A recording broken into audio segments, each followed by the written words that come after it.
Every great creative work stands on the shoulders of giants. Welcome to RetroInspection, where we examine and find out where the things we love today came from. You want to give us a synopsis of the novella?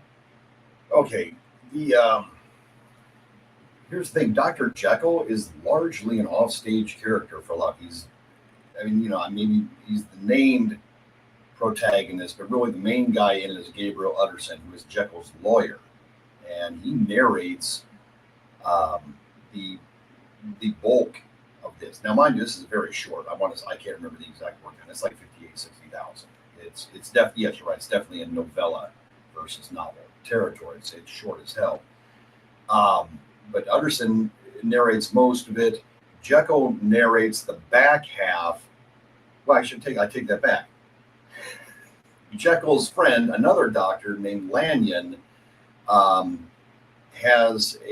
he dies, he bequeaths to Utterson a recollection that contains a recollection he was given by Jekyll to be read in the event of Jekyll's disappearance or death. So there's like story within a story within a story, and it's all first person stuff. It's not entirely unlike Frankenstein, where basically, like the second half of that is the original narrator of the novel telling us the story that he heard from Frankenstein, and then the story that Frankenstein heard from the monster. It's exactly the same kind of nesting shit. Anyway, it starts off with Utterson. He's walking down the street with another guy, a friend of his named Enfield. And Utterson points out a door to a house and goes, "Hey, did I ever tell you about what I saw, the night, and how that door in that house figures into it?" And it's about this little stumpy maniac basically just walks literally over a young girl in the street, injuring her, and he's going to just continue on his way, totally heedless of the injury that he's done. But a crowd, this all takes place like 2 a.m, and well, I'll probably refer back to Stephen King a lot because he talks about this book in Dance Macabre, which I just reread recently because it's October. And his first question is, what the hell are all these people doing out at 2:30 a.m. on a winter morning? But a crowd collects around this guy and won't let him leave, and is threatening to call the cops. And finally, the little stumpy nasty guy throws up his hands, goes into the door of the house, comes back out with a check for like 90 pounds and 10 pounds in gold that he gives to the girl's mother as recompense for the injury. But it turns out the check was drawn on the account of and issued in the hand of Dr. Jekyll. So this is Utterson's first glimpse of Mr. Hyde. Important thing about Mr. Hyde is he has been presented in media since the original novel. Hyde, as befits his status as, I suppose, a devolved form of humanity, or at least a partial human. Obviously in League of Extraordinary Gentlemen, he's this huge monstrous giant like the Incredible Hulk. Or in most of the movies we've seen, in the adaptations of the novel, he's like just kind of a healthy sized guy, the same size as whatever actor is playing Dr. Jekyll, Spencer Tracy, Frederick March, whoever. But in this, he's actually much smaller and kind of physically twisted and shrunken and gnarled compared to Dr. Jekyll, who's just like a normal person of his era. Can I ask you a question here, Nick? Sure. So, I may have never read this novel in my recollection. So, but I have seen the films, famously the Spencer Tracy film. And I remember Mr. Hyde being this kind of Hulk figure. Yeah. And being quite menacing. So when I read this novella, I was shocked. I always thought that Mr. Hyde was some super strong, menacing figure, but in reality, he's really he's just twisted. Yeah, he's a twisted little sociopath. I mean, he's not getting over on physical brawn. He's getting over on his willingness to hurt people. So, let me ask another question here, because it's interesting to me that when you say this is a story within a story within a story, essentially we end up reading the letters that were given by these various characters to Utterson, essentially. So, was this an epistolary novel?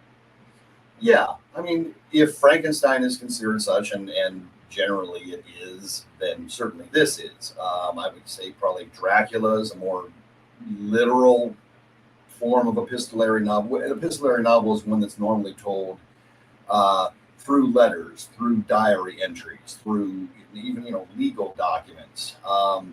You see aspects of this shit in James Elroy. This particularly something like American Tabloid, where there's all these excerpts from like FBI and CIA intelligence reports and shit. I mean, it's the memos. Precisely, the memos, yeah, and all the the various cables and stuff that characters are sending each other. So it's obviously American Tabloid is not an epistolary novel. But there are aspects of it. You still see this in some modern fiction. It's largely an outdated form. So, again, we're not going to spoil a nearly 200-year-old piece of horror. Yeah.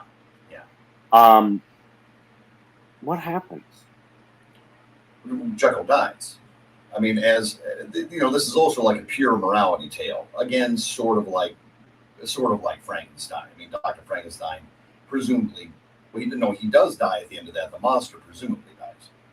But at this, Jekyll does die, and by his own hand, as a belated attempt at atonement, for his crimes. Not only the crimes he committed as Hyde, but the very crime in his mind and in that of probably your average person in Victorian England, of becoming Hyde in the first place.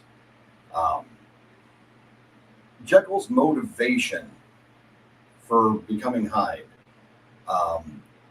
is that he has lived an exemplary, honorable, charitable, good life up till that point, and then he feels that he has missed out on not sinning.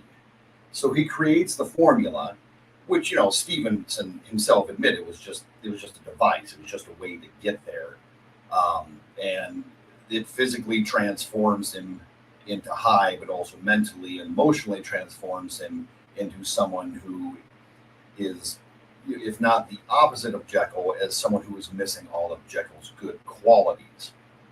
Although Jekyll is kind of riding along as an observer personality as Hyde goes out and does his stuff. But this gives Jekyll, he's able to go out. He can go out and he can drink and he can gamble and he can fornicate,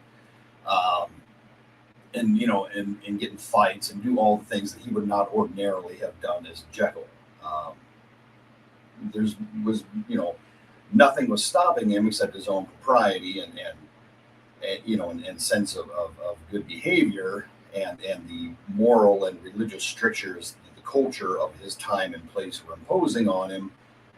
But he has to actually literally get out of his own body to do these things. Everybody in Victorian England can, there were your two leading interpretations of this. If you're a religious authority, you think it's it shows, here's what happens, when you don't behave, you're gonna become a twisted monster that poisons himself. Or there were other people that viewed it obviously as, necessary rebellion against the restrictions of Victorian England. And there probably, may also have, if you're looking at, per the Wikipedia entry, there's also a possibility that it's a gay allegory. Like, subscribe, repost, share everywhere. To see what else we're up to, visit xynobooks.com, xenobooks.com.